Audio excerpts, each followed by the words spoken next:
Hello everyone. Today I want to talk about a game I played a few years ago in a tournament. This was played in 2016.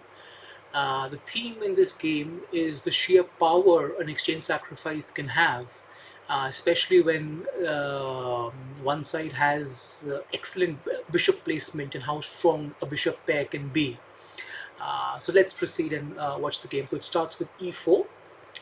I played c5. I was playing with the black pieces. Knight f3 and d6. So we are in the Sicilian. And knight c3. My opponent just going for a different move order and not immediately striking in the center, which is common with d4. I play knight f6, simple development, and bishop c4. e6, d3, not striking in the center just yet, and bishop e7. Both all standard developing moves, and white castles, and a6. A common idea in the Sicilian is to play a6 and then b5 and expand on the queen side. Um, this is what the move is doing. Rook e1, just developing the rook, and b5, which was the point of a6 anyway.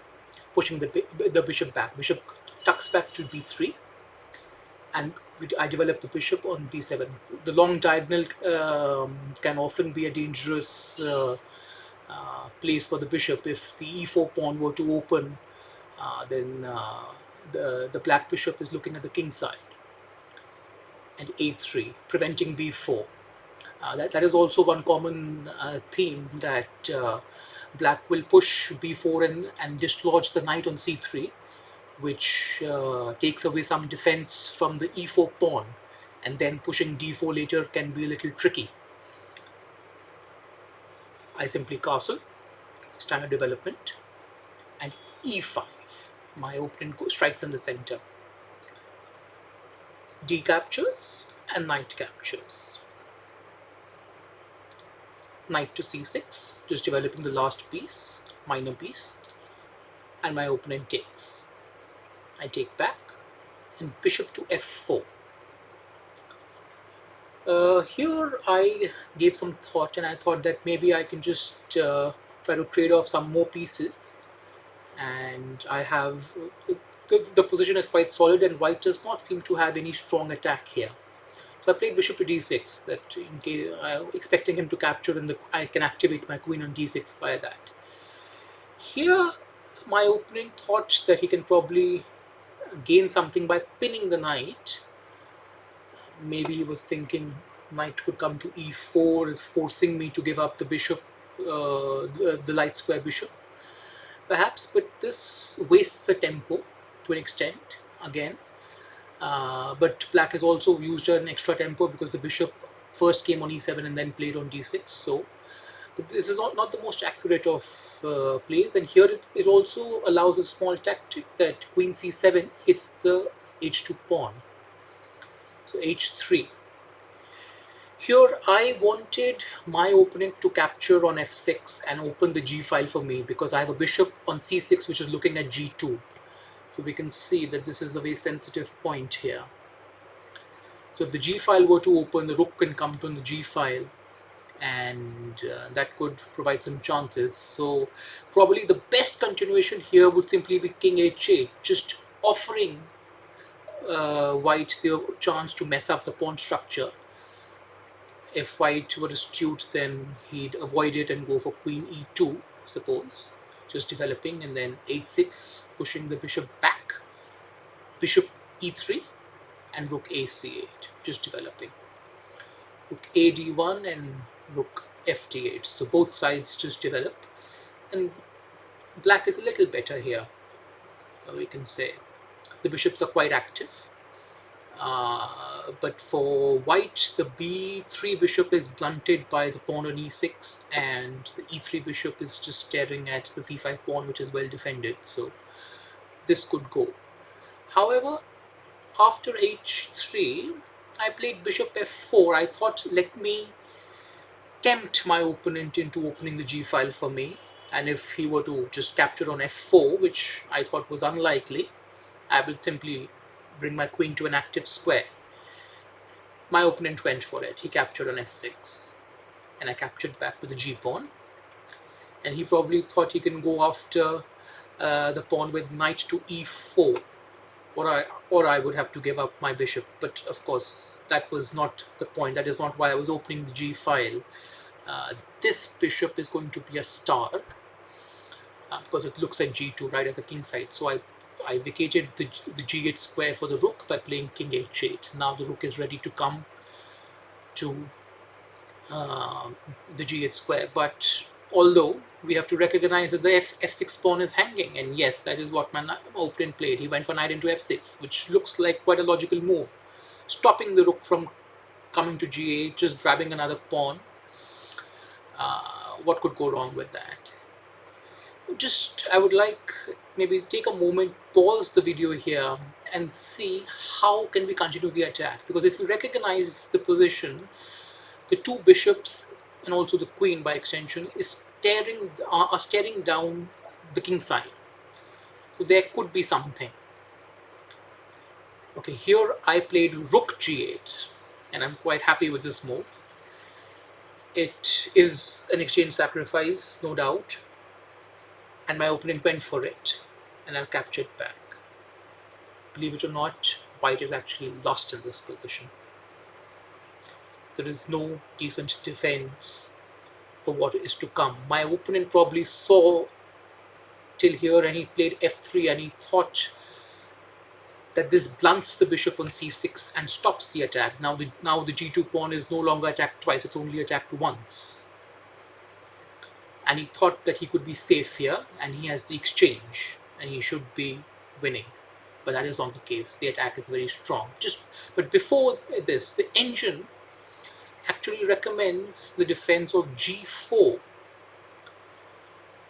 And here, so we want to play h5 and undermine the pawn. But first, we play c4, just blocking that bishop.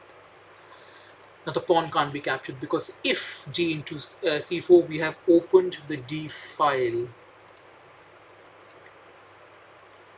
And rook d8 comes, and the queen doesn't have too many squares.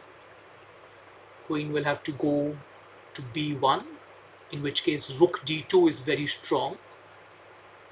There could be threats of bishop h2 check and some infiltration. If the queen, after rook d2 goes to queen e2, then again we have rook d2, and we see that the queen is trapped. Because if it goes to f1, then bishop h2 is checkmate. So rook d8 would be very strong. So the c4 pawn is not up for grabs. So you'll have to go back with bishop to a2. So we pushed back on bishop. Now we play h5. We're just threatening to bust open the center. King to f1, just getting out of the pin. H into g4. Now d into c4. And rook to g6. Just defending the g4 pawn and not allowing queen into g4. And also the h6 square is also defended twice in case the queen were to ever land on h5 after we capture the h3 pawn. So queen d3, and then we can play g3, just bust open the king side. The attack just flows very naturally. Rook to e3, but we don't give up the bishop. The bishop pair is worth a lot more than the rook. g2 check. Of course, g1 is a very terrible threat, but king g1 is not an option. Bishop h2 would be checkmate. So king has to run to e2, and then we can simply get a queen. And after rook into g1, we just capture. So this is very, very strong. We are going to capture the rook on e3, and that will be the end of it. So there's not much to do. This is the best defense after g4.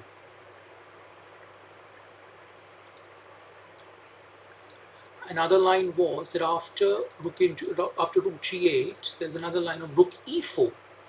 But again, we play c6, and it doesn't help to open up the d file as we saw in the previous case. So if bishop into c4, then we can just grab a bishop, queen to e1, and then we trade down. This line doesn't offer anything, we're up a piece and we'll be winning. So my opponent probably thought that f3 looks quite reasonable, just blocks the bishop attack on the g2 pawn and the king side, for example. So here I'll ask you to pause for a moment and consider, how do we continue the attack here? The first move here, so there is no immediate sacrifice. The first move is bishop h2 check. And this is an excellent move because what it does is it vacates the g3 square for the queen, and then the queen can infiltrate white's position. King h1, and here's the follow-up you had to find. We can smash the king side completely with rook into g2, which is just completely crushing. What happens if we capture? If king into g2, then the point of bishop h2 is obvious. Queen comes to g3. And wherever the king goes, if it's h1, we can play bishop g1 and they threaten a checkmate on h2. And we are also threatening bishop into f3. And white can't defend both threats. So if rook e2 to defend, then bishop h3, and we checkmate very quickly. If instead of king to h1, king here were to go to f1, then bishop into f3. We are threatening queen g1 check, we're threatening the queen itself. So, and if you give up the queen thinking you have some material, you'll have two rooks. Queen into f3 is just checkmate. So the rook is off limits. The rook can't be captured. There is an option of playing rook e2, which is the strongest defense. And here we just go back, rook to g6.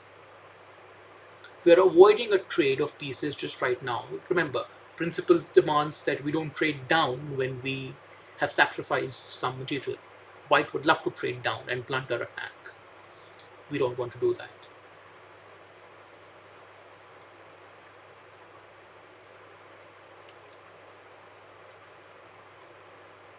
And in this case, I mean, rook into h2 is just not possible because queen will come to g3, and then we're threatening very nasty things on the h3 pawn is threatened, the f3 pawn is threatened. If bishop d5, just delaying the inevitable, we capture, and after, say, the rook moves anywhere, queen into h3, with rook h2, then bishop f3, and we can see that white is falling apart. We can just show the checkmate. It is checkmate in a few moves. So the h2 bishop, after the rook goes back to g6, the h2 bishop is actually quite secure. Here, the engine actually suggests rook f2 just to defend the f3 pawn, and we can come infiltrate with queen g3 anyway. Queen f1, just defending both f3 as well as h3. Bishop g1 now. We are going to deflect the rook. We're threatening to capture on f3, deflecting the rook, and then checkmating on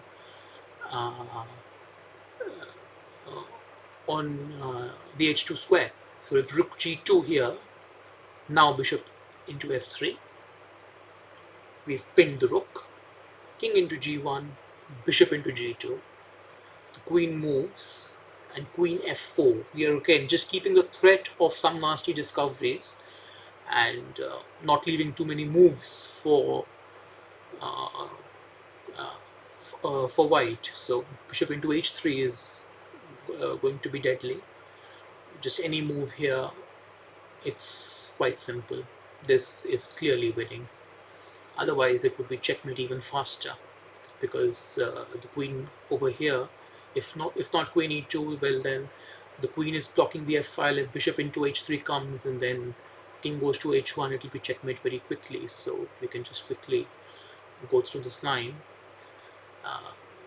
You have to give up the queen, and then the black has a queen in for a bishop, and this in fact leads to checkmate very soon. This is very standard. So after rook into g2, he can't capture. Rook into e2 also loses. my opponent tried rook e4, just blocking the path of the bishop. But again, it allows queen g3, and there is just no way to stop queen g3. So it was important to play bishop h2 first, just to vacate the g3 square for the queen. My opponent tried queen e1. You can capture. There are many moves are winning. You can capture even on h3. I captured on f3, threatening some nasty discoveries, and queen c3 check, just finding a move, but it doesn't help because rook g7 comes defense check and comes with a check in itself. And after king h2, I played queen g2, and that was the end of it. I was quite happy with this game because when I went for the exchange sacrifice, it wasn't that I had calculated everything out, but I had a very strong sense that there was something.